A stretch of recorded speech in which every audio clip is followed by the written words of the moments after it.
All right. Good evening, everyone. My name is Matt Jones, and I work with the Silicon Valley Bike Coalition on the advocacy team.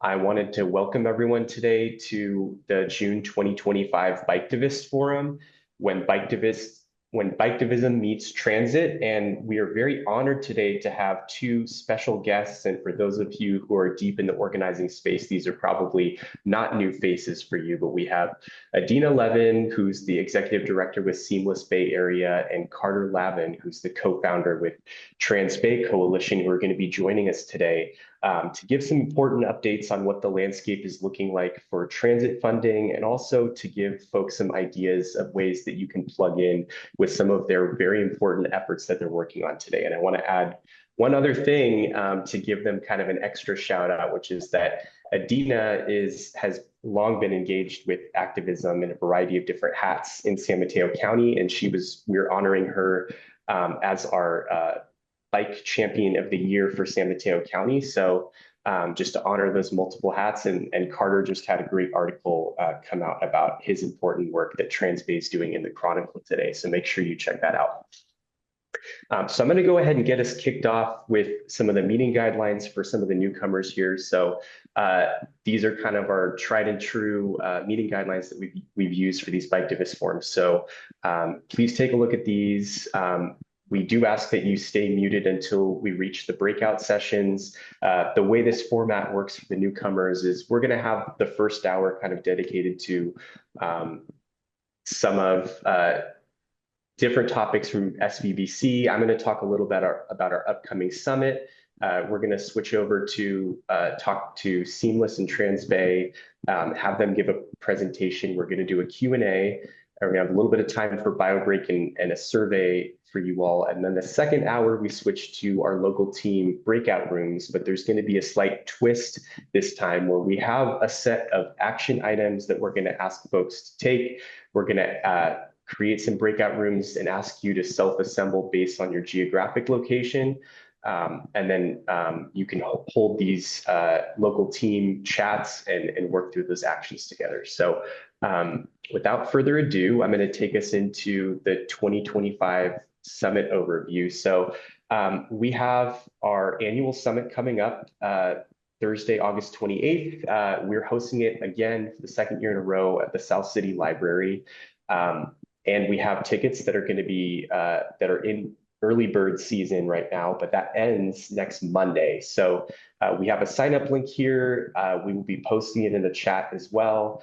So we just really wanted to encourage folks who are already plugged in that this is a great way to meet different people in the industry. And I will just, for a sneak preview, be letting you guys know, where's this other slide here, that we are going to have Carter featured talking about this panel on the 145 to 315, the workshop on thinking outside the bike lane. So Carter, is great when it comes to messaging, and he talks a lot about the importance of strategizing around transit wins and bike wins. So we're excited to feature him at our summit as well.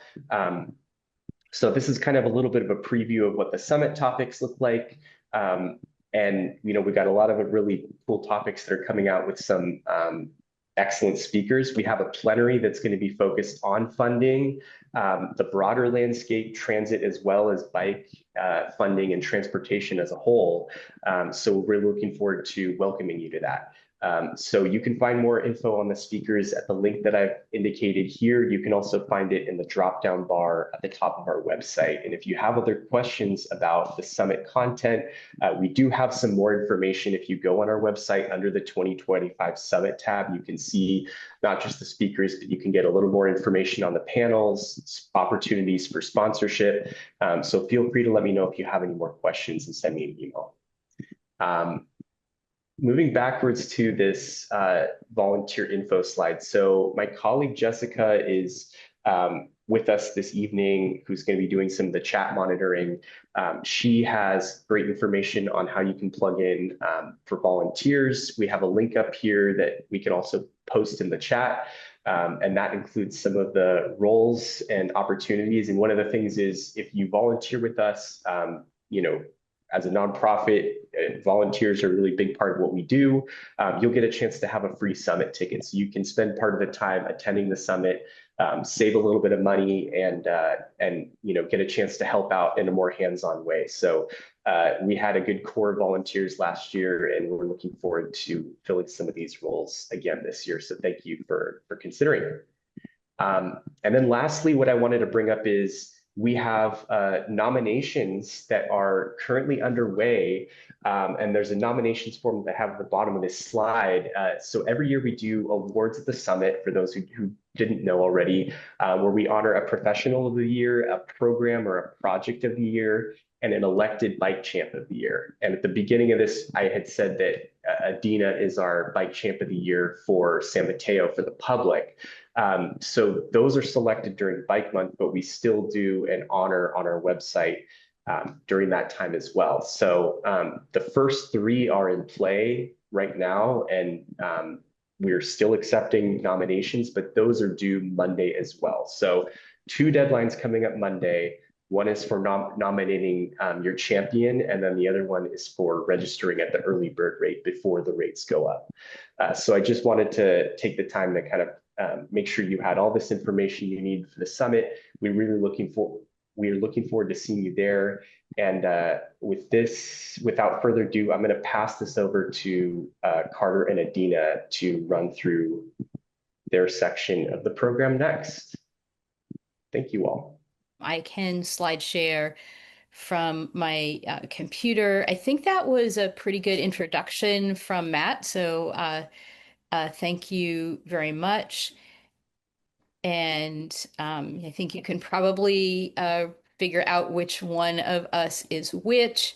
And Seamless Bay Area and Trans Bay Coalition and Silicon Valley Bicycle Coalition are organizations focusing on transit and active transportation that are all part of Voices for Public Transportation, which is a regional coalition of over 50, I think, organizations around the Bay Area, transit, active transportation, community organizations, environmental organizations, labor organizations, and others focusing on regional public transportation funding, which is, a really critical part of the sustainable transportation mix.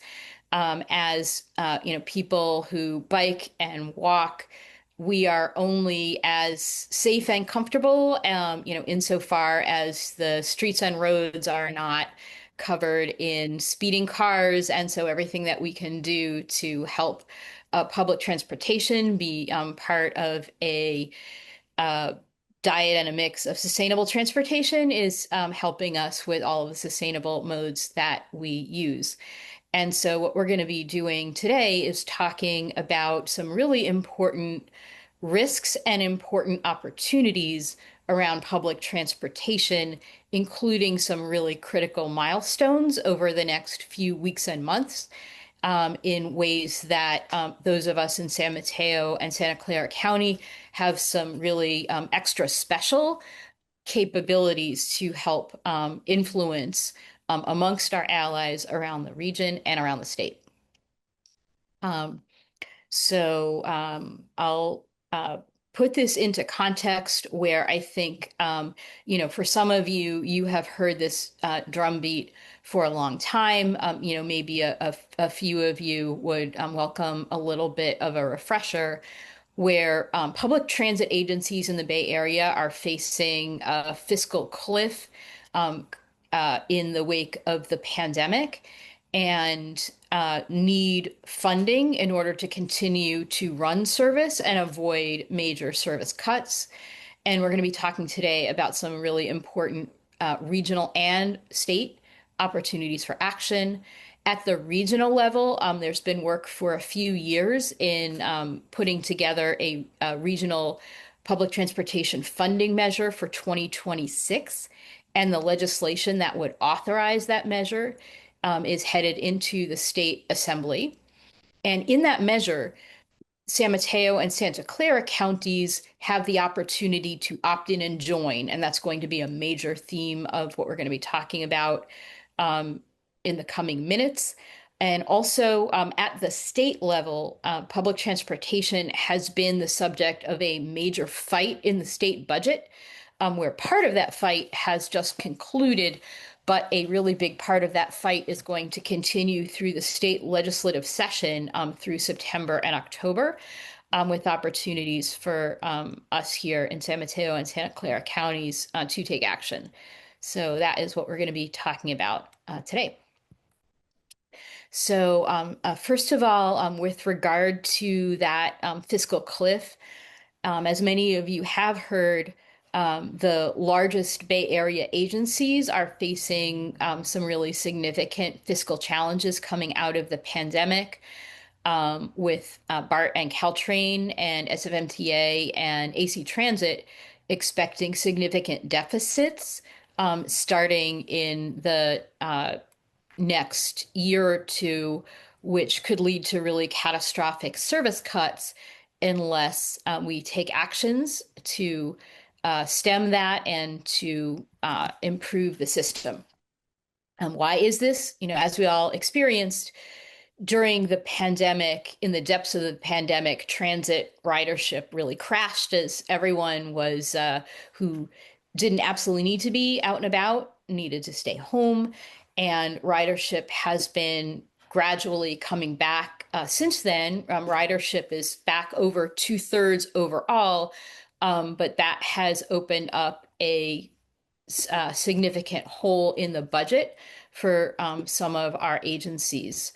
This is a view of that transit ridership by agency, where it really differs. Some of the local agencies, SamTrans has been at 99% pre-pandemic ridership. VTA was over 80%.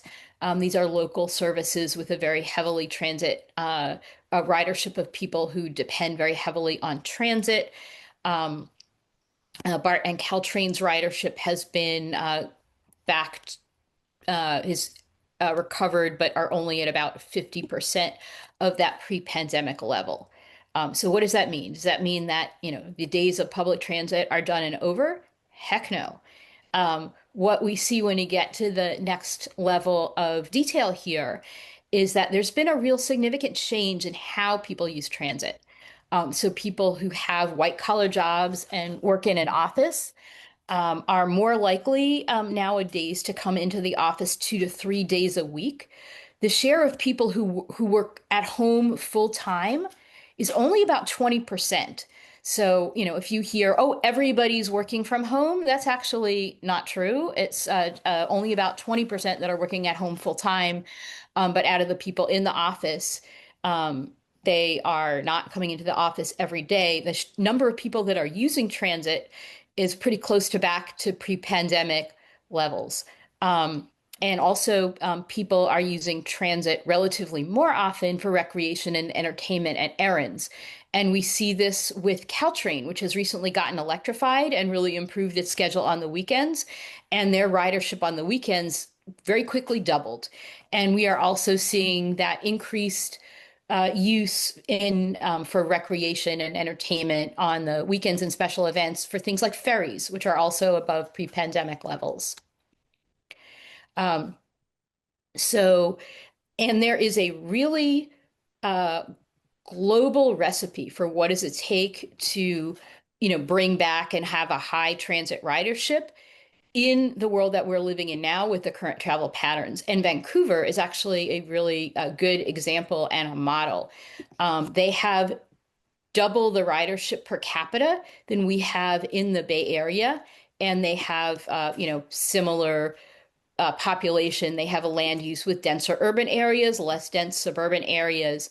And they had that twice the per capita ridership by the recipe of having high frequency service, train, bus, and ferry, and very frequent connected service across urban and suburban areas.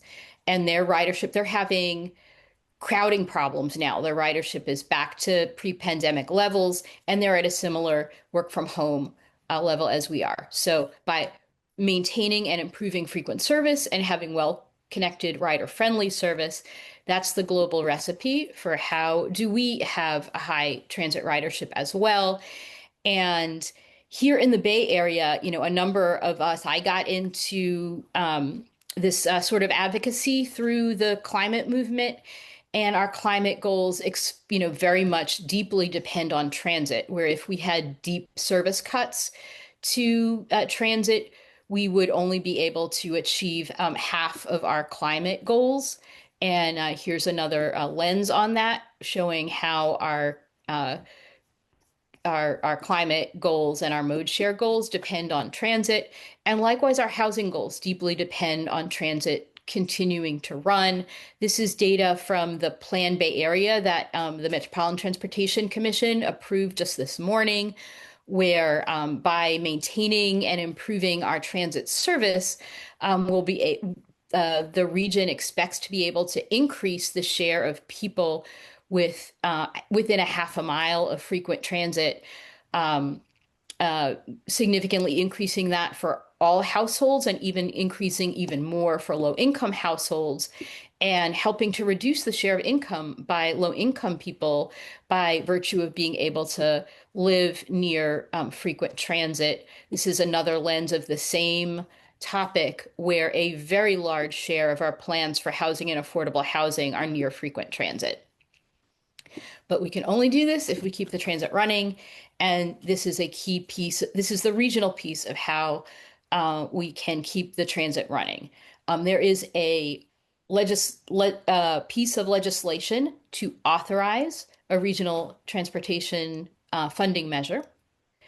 This measure, the legislation includes by default San Francisco, Alameda, and Contra Costa County, and San Mateo and Santa Clara County, us.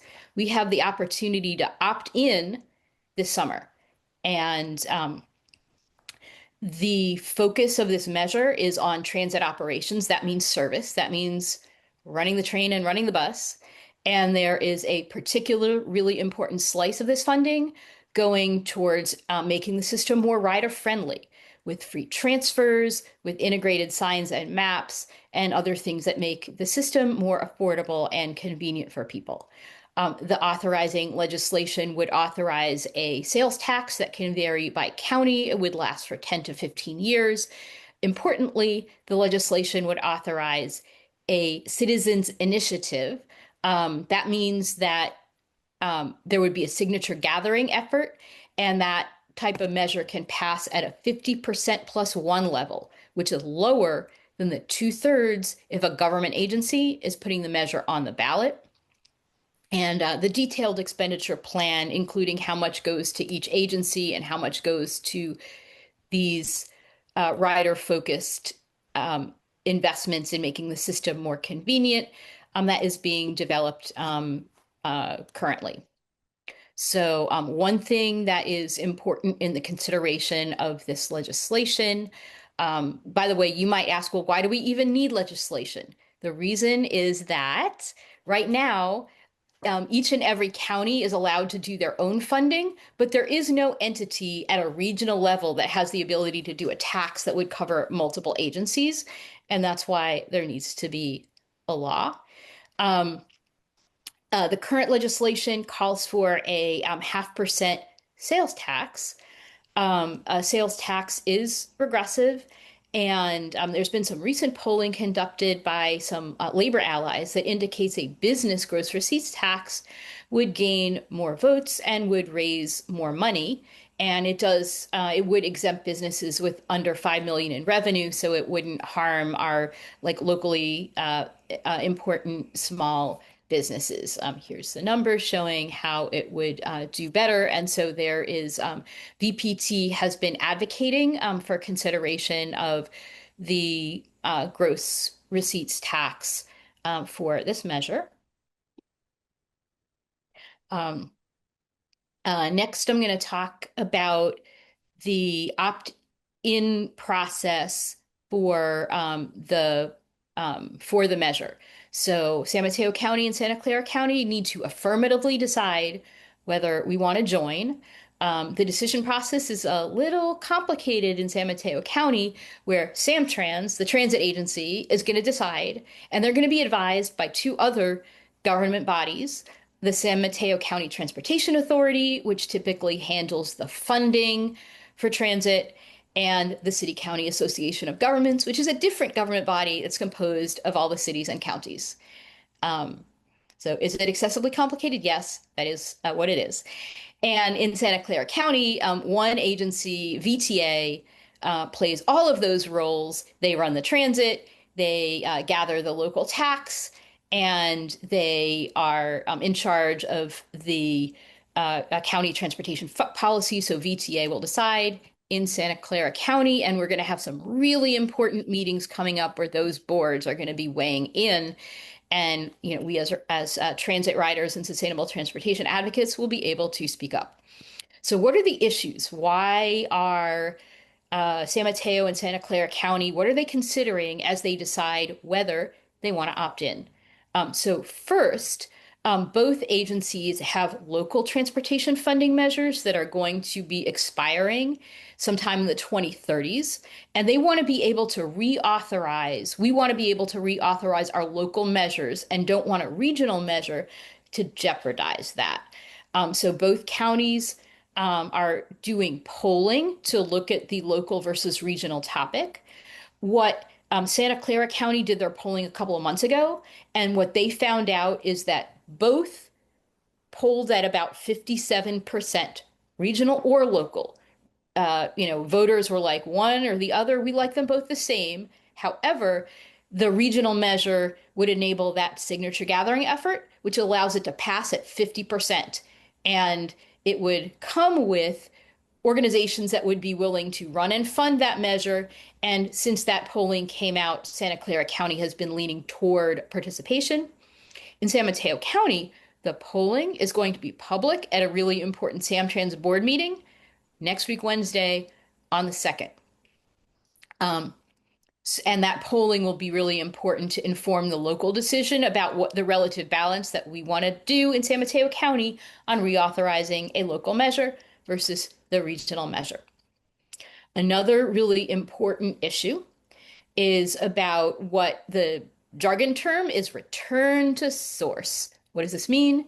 This means that in both San Mateo and Santa Clara County, if we have a ballot measure at that half-cent sales tax level, that will generate money to help fund the regional agencies, BART and Caltrain, that have the deepest fiscal problems and fund transit coordination. And it will generate some money in addition to that. And so both counties, San Mateo and Santa Clara County, place a really high priority on wanting to be able to guide how that funding will be used locally that is over and above what is needed for those goals of the regional service and coordination. And we hear from the legislators who are authoring this bill, Senators Scott Wiener and Jesse Arreguín, that they are leaning toward allowing that ask by San Mateo and Santa Clara counties. Another issue in particular in San Mateo County was a question that has arisen over the last year and a half as this discussion started percolating, is whether San Mateo County should support BART. Some political leaders who've been around since the 90s when BART was extended to the airport. When that happened, there were some political leaders who didn't like it, didn't want it to happen, and even now kind of wish it would go away. And a year and a half ago, when they started talking about it, they would say things like, nobody in San Mateo County really cares about BART, and BART doesn't really add value to San Mateo County. And that conversation has really made some progress, and I will talk about that in a second. Another issue in both counties is about what the value is of those rider-focused transit coordination and affordability investments, things like free transfers and integrated signs and coordinated paratransit. And I will talk about that with a little bit more detail in a brief moment. Here's the BART. If the question is, well, does anybody in San Mateo County benefit from BART? If you look at what the number of rides are in San Mateo County, 2.98 million on BART and 2.3 million on Caltrain. So BART has over 60% of the rail ridership in San Mateo County. It adds a lot of value. If those cars were back on the road, it would cause crushing traffic congestion and it would cause us to fail our climate and housing goals. And anybody who uses transit knows this, and most ordinary people out on the street and community groups and cities know this. But there still are some leaders who are a little bit skeptical, so we need to speak up about that. As for the rider-focused investments, this is something that Seamless has been championing for 5 years or so, and the region has been making some really significant progress on things like free and reduced cost transfers, which are coming out in the next few months and are expected to increase transit ridership by tens of thousands of riders per day and make transit ridership more affordable, with extra special benefits for people that are uh, less affluent. And also the Clipper Start low income discount, which gives a 50% discount for households that are particularly low income. And this is people who are using this. 64% of people who are involved in this program take more transit. It improves mobility for people that really very much need it. Um, now for the wayfinding, the maps and signs, making them all work together. When I am at Millbrae, people always ask me for directions because people are confused as heck because the signs are BART over here and Caltrain over there and SamTrans over there. People cannot figure out where they are going. So there are signs that now show you where you're going, not only which agency it happens to be. And same thing at Diridon. People always ask for directions because people who are not familiar are always lost. So these maps, this is brand new survey information, public as of yesterday, showing really significant improvements to people who are able to find their way around when there are combined signs.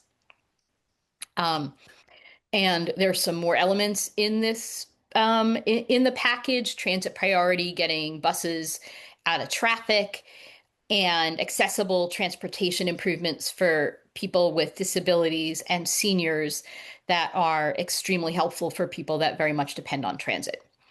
I want to dive a little bit more in San Mateo County to one of the questions that comes up because San Mateo County, we're getting our polling next week, Wednesday. And one of the questions is, should San Mateo County be joining the regional measure, or should it be only reauthorizing its local measure?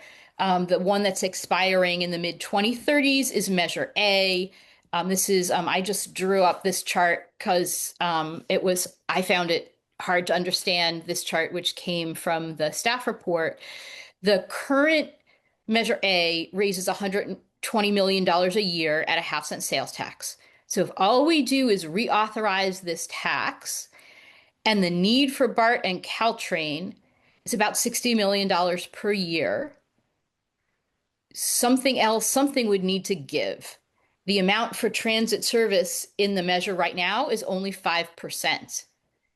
Um, and this would be about 50%. So, okay, we could take the highway expansion away, but that's only 27%. Would we want to take away local streets and roads and stop repaving? No, we do not.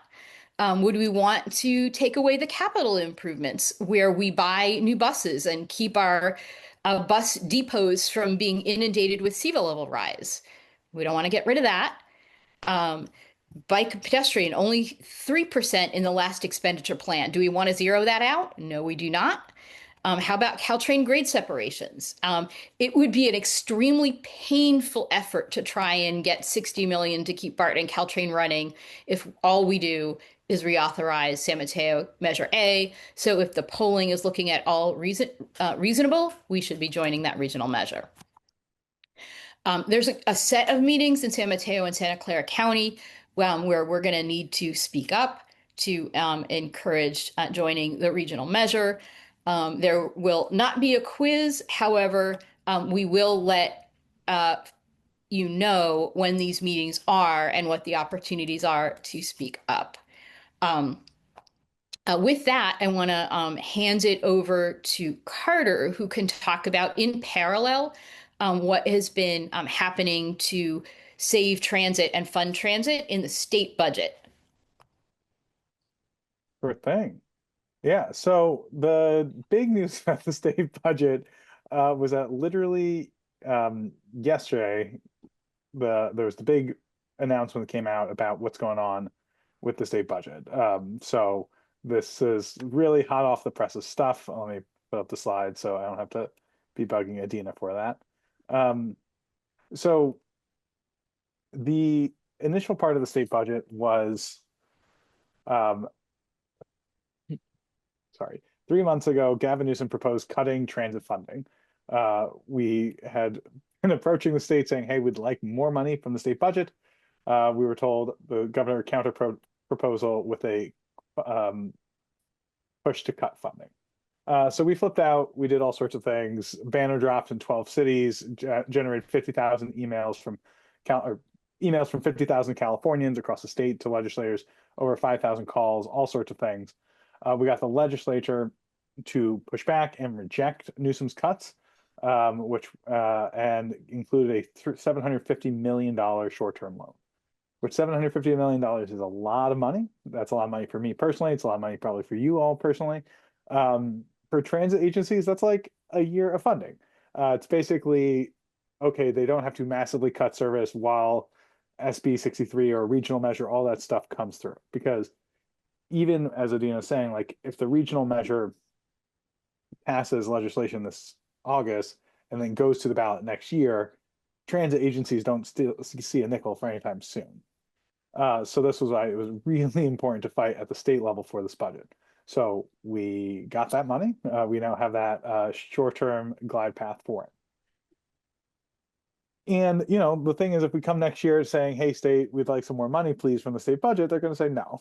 They're like, "We just gave you money last year." And the big issue is that, much like how Measure A does have some funding for capital improvement and for transit funding operations, and much like how we still need regional funding, we still need a state funding source for transit. There really isn't any significant long-term lasting state funding for that, except in the cap and trade program, now the cap and invest program.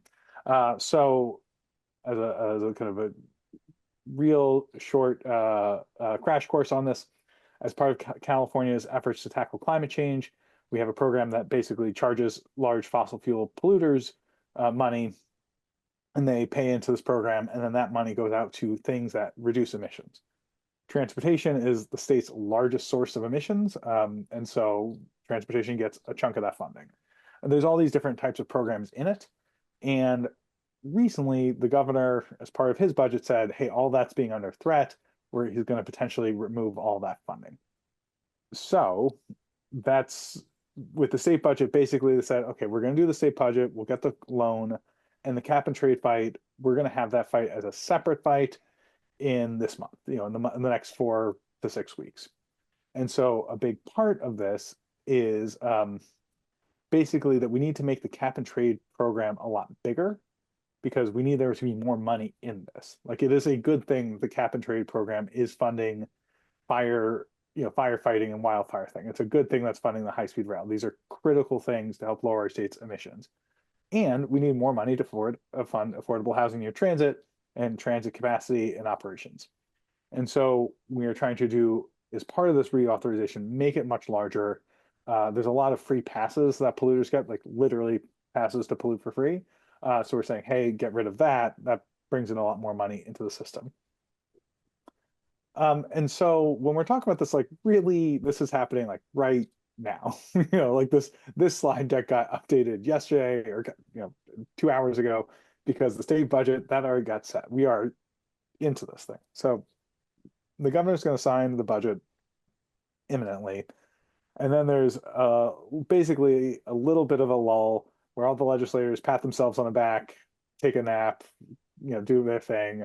And at that time, that's a very key point to get in front of them. That's the time when the legislators are in their district, going the 4th of July parades or all that kind of stuff. They're having the summer in the district. And that is one of the best times for folks to see them, stop by and say, hey, here's me, here's what I support, here's what I think about what you're doing. One thing I love talking with our great friend in the bike world. Like you all as people in SVBC, you're out biking around. Like that's part of your life. Like you can look up what your state legislator's face looks like. It's on the roster. Like they're physical people in your community. You are, when you're doing a 20-mile ride or riding to get an ice cream or a beer or up a mountain or whatever it is you're doing, there's not a 0% chance you're going to bump into this politician, especially if there's like something. It is a good habit to be able to recognize your politician by face and just coming up to them and saying, "Hi, my name is blank. I live in the district, and I got to say, I really, you know, want to see a lot more effort on X, Y, and Z." And it's nice if you could say a nice thing about them too. People tend to like being presented with that. So that's a key part of what's happening. That's also this time period where we're going to need to get the cap and trade authorization to be, bigger, stronger, all that good stuff. Then it's September. Everything kind of has to go through. That's the very tight timeline. And then basically September to October, we all just yell at the governor or wait for the governor to sign the stuff. So that's a very stressful time. And then legislation session ends. And then we chill for about a month and a half. And then that's the time where we say, hey, so let's talk about next year's schedule. So um, the, I guess this slide we can update a little bit. So the actions, so the big thing on state funding, we're set. We don't need to call the governor and yell at him anymore. If you are the kind of person who likes to say, thank you for doing a nice thing, this is a nice time to call the governor's office and say, hey, thanks for reversing your cuts on transit and then funding transit. That's not our big ask of people. I'm literally in the process of creating the call to action ask around the cap and trade for people to write the letters and do the things, so stay tuned. And for the regional measure, we got a big old rally on Tuesday. So that's going to be in San Mateo County. It's going to be at the Millbrae Caltrain station, BART station. We're just prepping that out. So come on out. I think there's the link in the chat where folks can RSVP. We have about 40, yeah. We have about 40 people already RSVP'd. We are going to be putting out the flyer for the rally online and we'll send it to folks.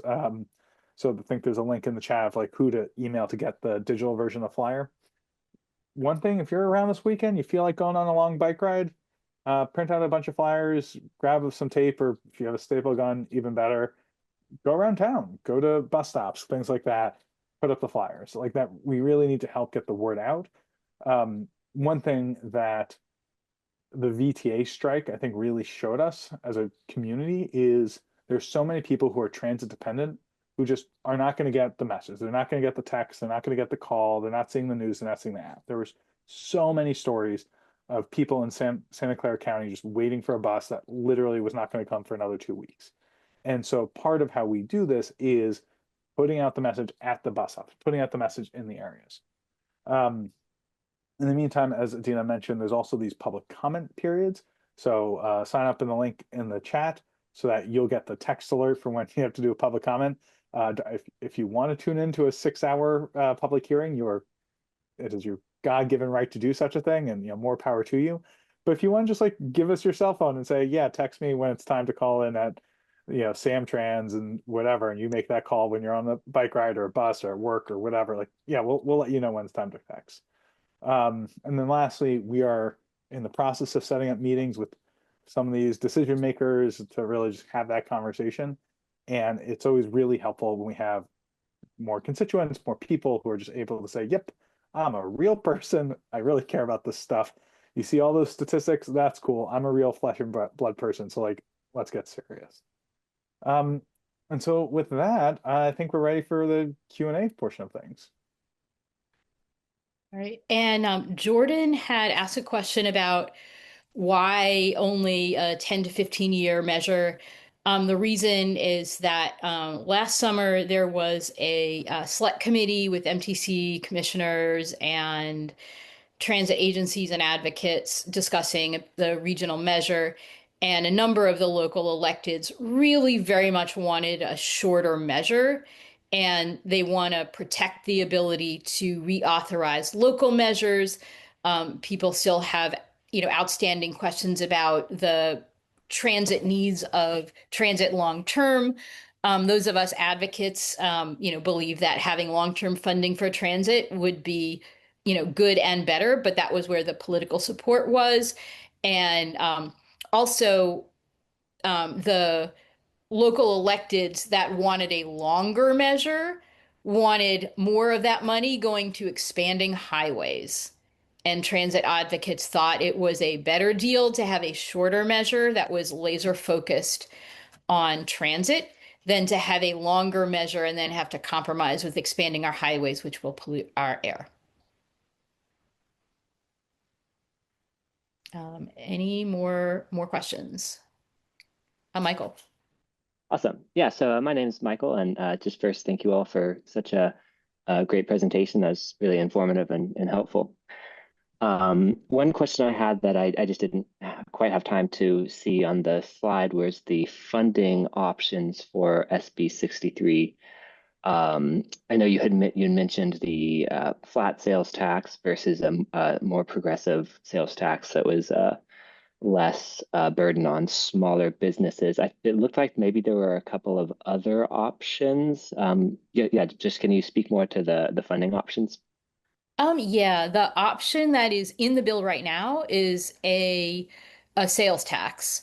That is the standard is a half cent, but a county can choose to make it smaller or bigger. San Francisco might choose bigger because Muni has quite a lot of needs, and Santa Clara County had been thinking about potentially making it smaller, and then realized they probably want to make it bigger. The That's the sales tax. Um, the other option, which was recently polled by labor allies, is a business gross receipts tax. That is a tax on the revenue to a business, but it exempts small business. To protect, your local sandwich shop. And that is something where that will require advocacy and political support in order to get that into the bill and into the measure. It's not currently included, and the polling for it came out only a few weeks ago. So that is a question mark about that is more progressive because it's not falling on low income people who pay more sales tax. On the other hand, a sales tax, a 0.5% sales tax, is about $150 a year. And if you need to actually get another car, that would be and maintain another car, that's way over $100 a year. It's 5,000, 10,000 a year. So on the one hand, a regressive sales tax is not good. On the other hand, having running public transit is pretty progressive. Jordan. And oh wait, real quick. And also I think Michael, part of your question, so there's not any other tax forms being considered. Okay. Like there was earlier in the process, there was like, what about a parcel tax, like all that stuff. And now we're as we get more closer to that do or die, it's sort of like, well, it's either the sales tax, maybe it's this other thing, or maybe it's nothing. So there's not mystery option 3 coming out of the woodwork, unfortunately. Okay. Yeah. Yeah, I definitely support it as is, of course, but yeah, ideally it would be something less more progressive than the sales tax. But yeah, I understand. Thanks for clarifying. Sure thing. All right. Jordan, you had a question? Yeah, so question about Governor Newsom, I guess. So I understand like making a budget is hard and there's a lot of competing interests and maybe he loves highways and doesn't care about transit. But I don't understand what is the reason behind him questioning the renewal of cap and trade. Like what is the logic or the backroom dealing that is even leading that to be a consideration for him? You want me to take this one, Adina, or you want this one? I heard an interesting piece of scuttlebutt the other day where like negotiations on the budget really is very, very, very insider politics. And so on the one hand, like those of us on this call are like not going to know the real scoop of what the discussion is with the half a dozen people in the negotiations.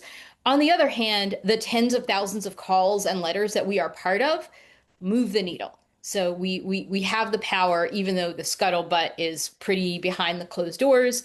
One rumor that I heard, like one of the big issues in this year's budget is how to handle the extra fire expenses, which the state has.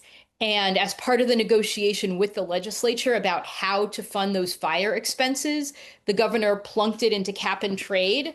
And as basically a negotiation saying, okay, well, if you don't want it in cap and trade and you really want the good public transportation and other good things you had in cap and trade and you want to fund fire, fund it somewhere else. And that was a rumor that I heard about like what some of those negotiations were about. Carter, have you heard any other rumors about what this is about? So yeah, the other part about this is, we one of the options is what's called a clean reauthorization, which is basically, hey, this program's been existing for several years. Let's just keep going as is. And that's something that is politically simpler. It's just like, okay, let's just run that playbook back again. Anything else that says, well, let's expand this program, let's make it stronger, let's, lower emissions even more.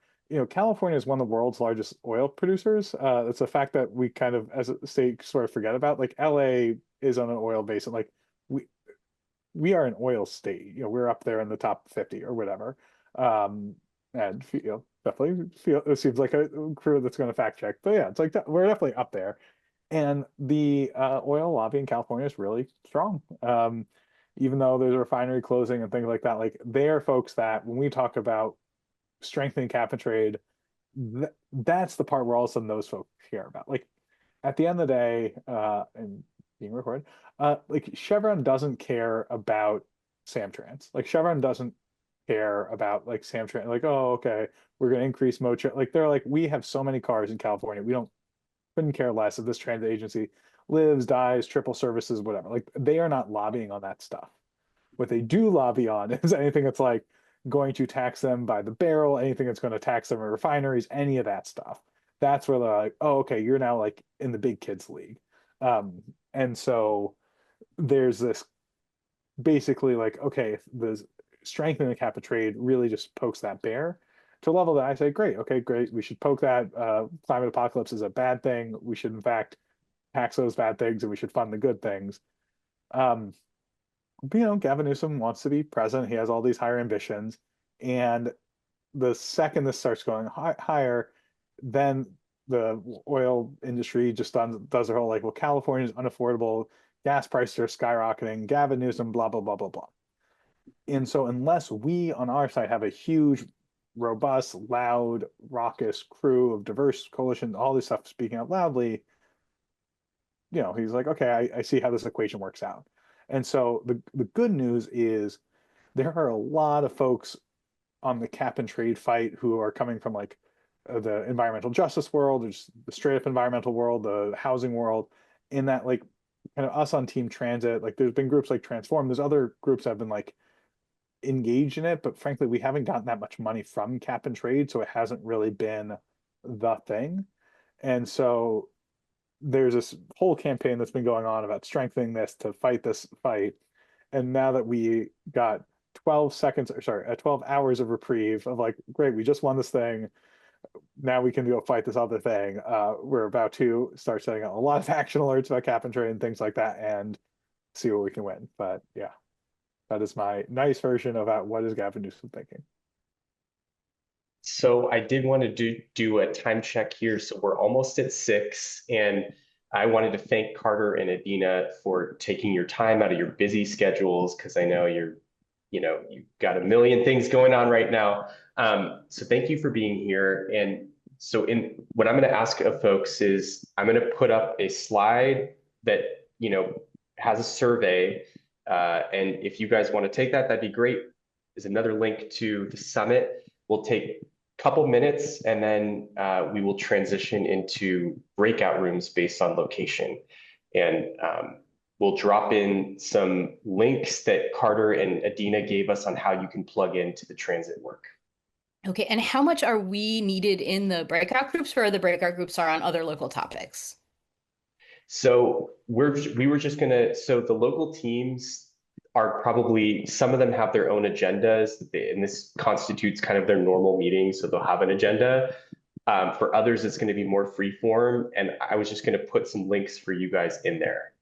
So you're welcome to, float around and chat with folks if you want, but you're also free to take off and grab dinner or whatever you'd like to do.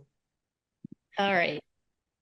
Yeah, so thanks very much for the opportunity to share this time, and hope to be joining other Biketivist forums on the by the way, and hope to see folks at the rallies, showing signs, chanting for transit at the transit board meetings, because our voices will help get these decisions get made.